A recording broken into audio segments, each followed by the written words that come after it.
Oh, it's Tuesday already. Yeah.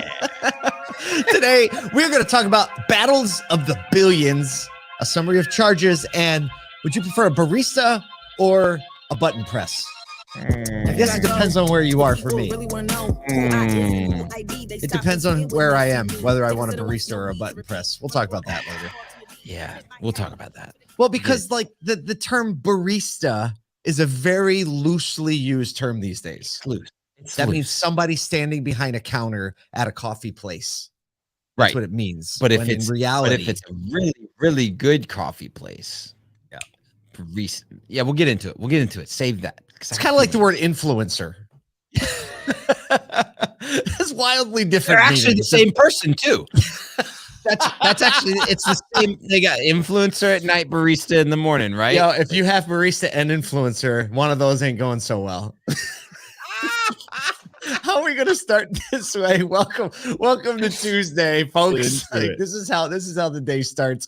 Hey, we're super excited because we just announced or released our movie poster or TV show poster for More Than Cars, the TV style series that we've already filmed the pilot. We're putting it together right now and we're premiering it next week. A week from today, we are premiering More Than Cars episode 1, the pilot episode in Tampa, Florida. At the end of the day, at Digital Dealer there. If you're going to Digital Dealer, you have to go to this party. You have to go. We rented out the whole Tampa theater. We're going to screen the show. We're having the concessions open, included in ticket price. So if you ever wanted to go into the theater and get popcorn and stuff for free, this is your chance. What you want and don't have to pay. That's what I know. And so we did the family reunion last 2 years at Digital Dealer. This year we're putting the party on. We got the red carpet and the step and repeats. We got the concessions. We got the screening. We're going to have some live Q&A. We're going to have lots of people there. And we're collabing with Digital Dealer, which is so much fun. We have so many good friends there.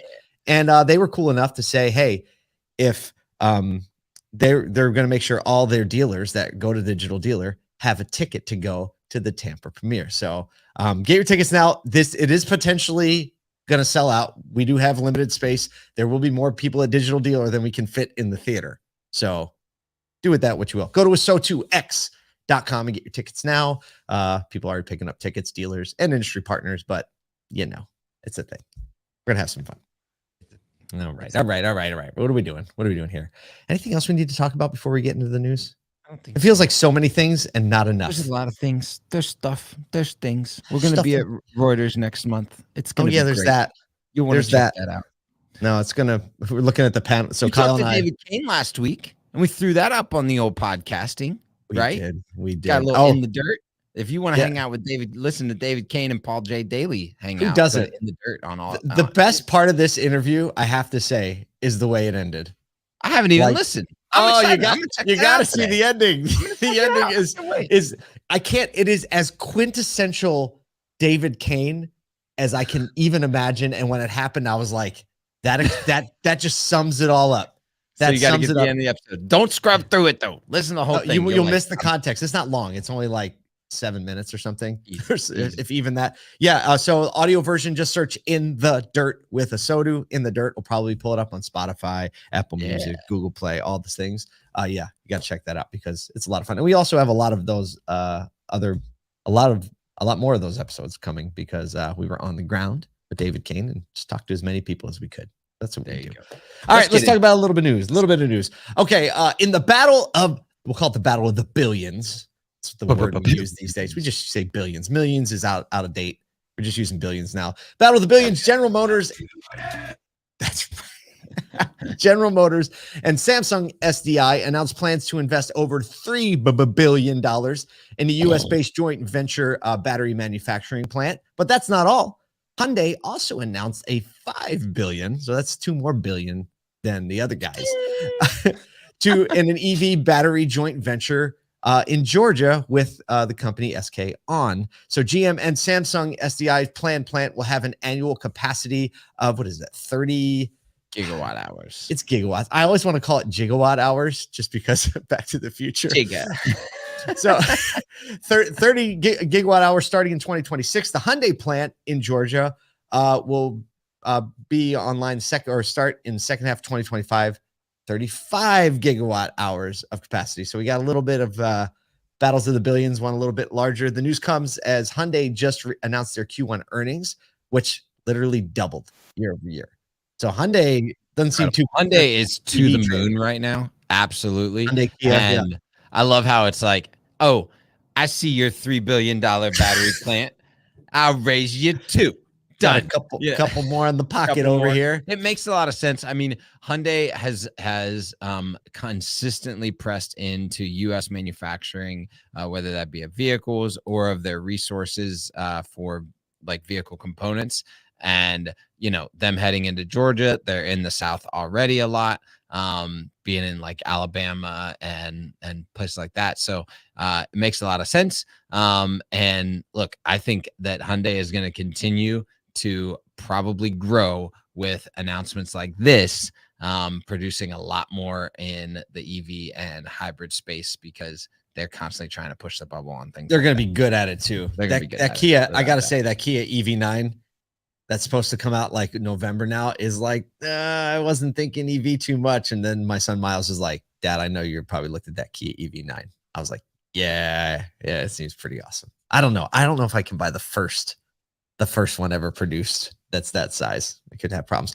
But if you do the math on these two, so we have 3 billion for 30 gigawatts or 5 billion for 35 gigawatts. Yeah, the $3 billion investment looks a little more efficient. Seems a little bit more efficient. But I'm not good at math. Who knows? And I don't even know what 5 gigawatt hours even means. So, well, speaking of figuring out what 5 gigawatt hours means, there you go. We're going to need to figure that out really soon. Because since there is a looming, arguably arbitrary governmental set goal, there's no tongue in cheek there, to have 50% of vehicles be zero emissions by in the year 2030. That's what it feels like when they're making decisions in the White House. They play this song. They just play this song. It just is what it is. Yeah. So many experts suggest the need for over 500,000 public charging stations to be installed nationwide is what we actually need. That's a couple. That's a couple, 2, 3. There's a great article. It's like a summary of articles actually in Automotive News today that's talking about some of the various initiatives across industries that are working toward that end with different goals and different opportunities. And they include, like, number one, obviously we need mass coordination across different industries if this is going to happen. Like, no one industry can take care of this. Just talking about infrastructure and equipment and a data infrastructure and understanding where to put things. Yeah. They say one of the biggest challenges will be in filling the gaps between major metros. Obviously, the more concentrated things are, you're going to have a culmination of chargers, which makes it easier, but there are a lot of gaps. I mean, getting around Nashville with an electric vehicle is pretty easy, right? Like, we've got a charging, especially because Nissan has been here and been putting up chargers. Tesla's had a big foothold. So, like, getting around here, not a problem, right? But it's once you get out of the major metros, that's definitely tough. And,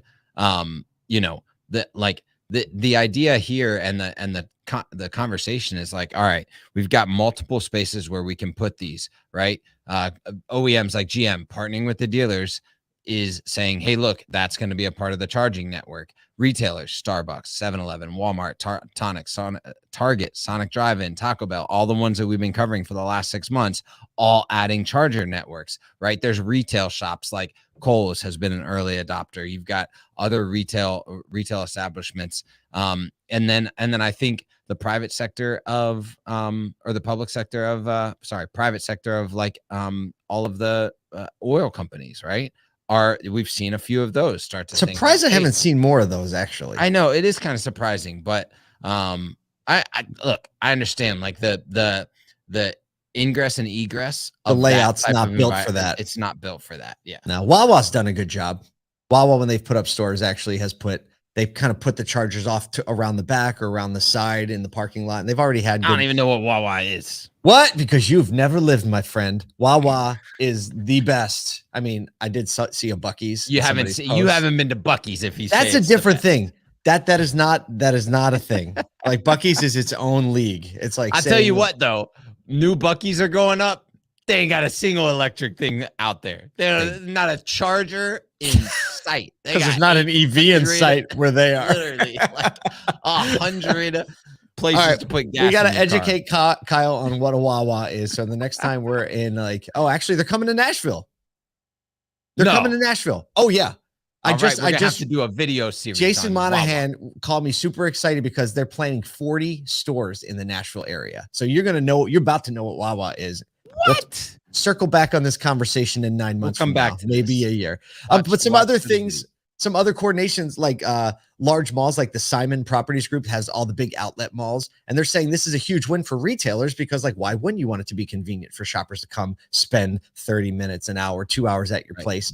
But the path to profitability for the actual charging company is unclear. Like, how much can you really make based on the initial investment? These things are still really expensive. Other things like battery swapping or mobile charging you're starting to see these startups spin up where they show up and they plug into some, I wonder how much that vehicle weighs. That's just a battery on wheels, like 20,000 pounds. Like that is run that over some potholes. Yeah. It's going to ruin things. But as we know, Tesla has just opened up their charging network. Those Tuesdays where we're just getting in trouble, Paul. Dude, this feels like a Friday. It feels like a Friday where we're just willing to like not be in business on Monday because we're just saying what we want.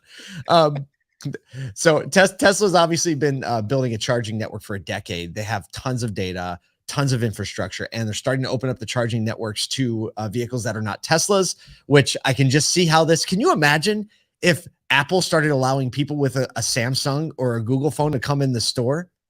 That's exactly what it's going to be like when someone pulls their Chevy Bolt or their Rivian RS1 into the Tesla port, and the Tesla driver drives up and be like, what? It's so interesting because you think about this, like, because the car has become more of a technology piece, it's much more close. It's closer to a phone. So like charging ports and charging networks are associated with the technology. The difference is, like, historically, there's been a universal input for gas or diesel. That's your two options, right? It's just a universal way to go in. And we haven't got like a universal way to charge, which is a whole nother conversation that we haven't even touched. Cars. Yeah, that's a great point. It's like lightning connector or USB-C. I don't know. But speaking of, I feel like we need some coffee. I feel like, speaking of coffee, I think we've had enough. Stop. Segue. I don't know. I think we've had enough coffee. Or not enough coffee. I think it's very clear. It's way too early to not have enough coffee and have this much energy. Right. It really is. Hey, an industry-leading grocery chain, Wegmans, if you're in the South, you have no clue what that is as well. Y'all missed it out. Wegmans, Wawa, everything else that starts with a W, apparently.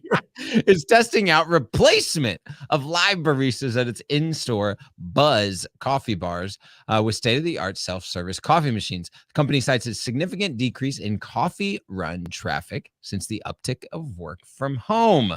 The company stated, coffee brewing technology has come a long way, and our new self-serve coffee machines use the same high-quality coffee beans and offer similar menu of lattes, cappuccinos, brewed coffee drinks. As always, we'll monitor the success of this new program and continue to evaluate the future of our coffee shops as we move forward. And let me tell you, I read through the comment section, as did you. There's some opinions. There's some strong opinions. Probably stronger than what we're going to have this morning. Well, let me tell you. Well, since you don't know what Wegmans is, let me tell you a little bit. Wegmans has won the best place to work, like nationally, on like the Forbes list. Right. Wow. So Wegmans is historically an amazing employer, family-owned grocery chain, started in Rochester, New York, which is right down the road here from where I am in Syracuse. So I've been to the headquarters and they got all kinds of cool stuff. Wegmans also, get this, they build their new stores with cash. They don't have any debt. It's unbelievable. Every brick, every blade of grass, they expand, and they use it as an expansion check, saying like borrowing to expand would not allow us to scale our culture fast enough. And so they were like, cash is actually the limiting factor, but they're just crushing it. So they have been very employee focused, very for them to be like whoosh, pull employees out of there. Yep. Now I get it though, because like if it's not, I mean, if it's just like a slowdown, right? Yep. And because a barista needs to stay busy, right? That's the thing. Like if you're not constantly having someone in front of you, then the efficiency of that role is pretty low. Right? Like you go in a coffee shop that's dead and the baristas are just kind of like, well, the coffee's made. We're waiting on to make the next espresso and things like that. That's a whole nother level. So I get like, if that's the move, Like that person was being inefficient and probably in that mode left unfulfilled because they weren't active. Now, yeah, and I don't know if that's the I'll case or tell you not. from the in-person experience at a Wegmans coffee place, they didn't really, in my opinion, they didn't do it right. It's the branding and the name of it's called Buzz. It doesn't feel like you're in a coffee shop. It feels like there's a produce employee making you coffee behind the bar, right? Like the That's uniform's the same. There's like no vibe. There's no real vibe to it. So I think it's a good move for them because most people don't really want to sit around and have a cup of, you go in the grocery store, you're there for a thing. So I think I've had some decent coffee come out of those machines, the nice ones. So I don't know. I think the bottom line is like, what does the customer want? And they're saying the data shows that people don't want to hang around and drink coffee. So we want to give them a great cup of coffee. It'll be faster than a barista. And I think tying this back all the way back down, re-examining what we're doing in the showrooms, in our waiting areas, in the service lane, what is actually adding value and what is not adding value is always up for debate. I think it's always up for debate, especially in this time when the transition is kind of like shifting back to a somewhat level of normal with inventory and things like that. It's like you need to bring the customers the value they want, the experience, right? Like what is that visceral thing what that does they're the getting? customer want? Like what part of the experience is most valuable to them or heightens the experience and makes them feel the most cared for and respected when they're in the showroom or at home or wherever, and like rip out the things that don't make sense and inject more life into the things that make sense. Well, there you go. We're going to end on that. We're hoping that we've injected a little life into your day, into this industry, so you can get out there and go do the same for all the people you're going to come in contact with. We'll see you tomorrow.